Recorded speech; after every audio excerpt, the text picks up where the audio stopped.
The honourable gentleman is absolutely right to raise this issue. It's an important issue and an area of the world of enormous importance for our own security. I join him in welcoming the peaceful and credible elections in Somalia.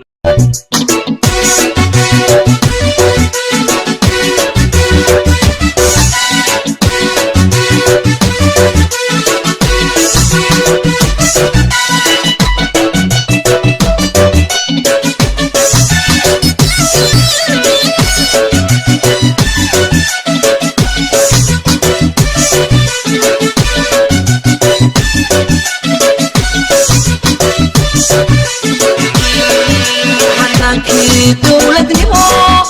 iyaduna dibindaabya jireen wana aan ku dabaaldegno dadkayga Somaliland dambay wada leeyihiin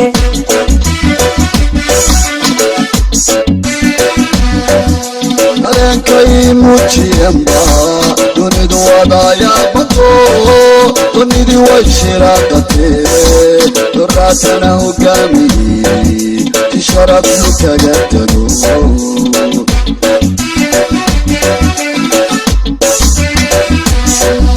xanankii dowladnimo iyaduna dibindaabya jireen wana aan ku dabaaldegno waxaa doorateen dambay wada leeyihiin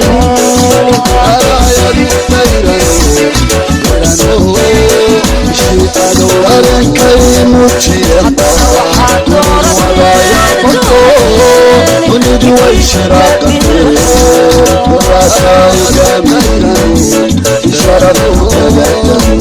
tago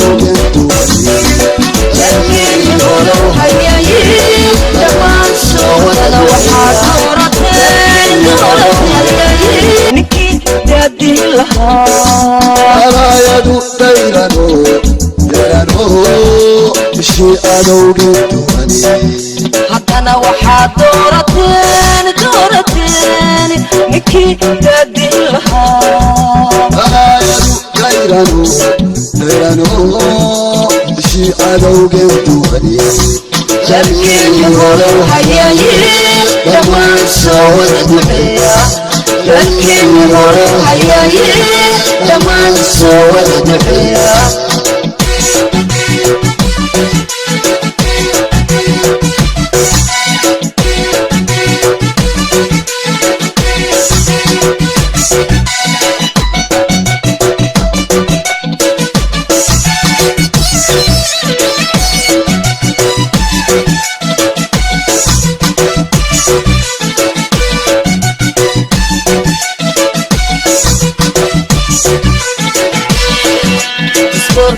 ilaalintiisa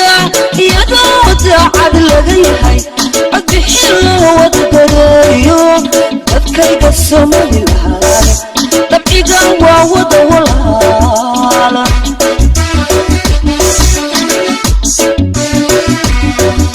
dadaalkay muujiyamba dunidu faalayna saayo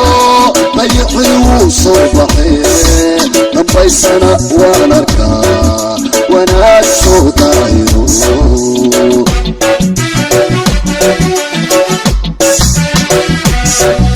dastuurka ilaalintiisa iyadoo daacad laga yahay qornimo loo wada dareeriyo dadkayga Somaliland dabcigan waa wada walaala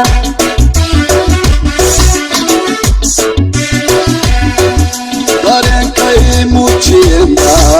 dunidu faalayna saayo dayacii wuu soo baxee dambaysana waan arkaa wanaag soo daahiro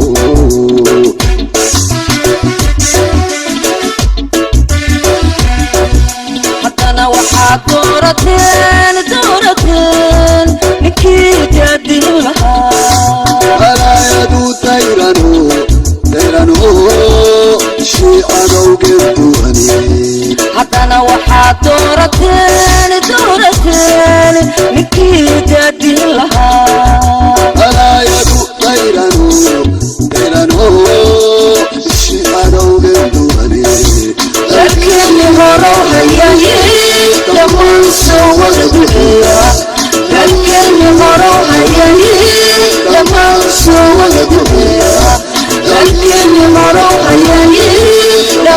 soo wada duceeya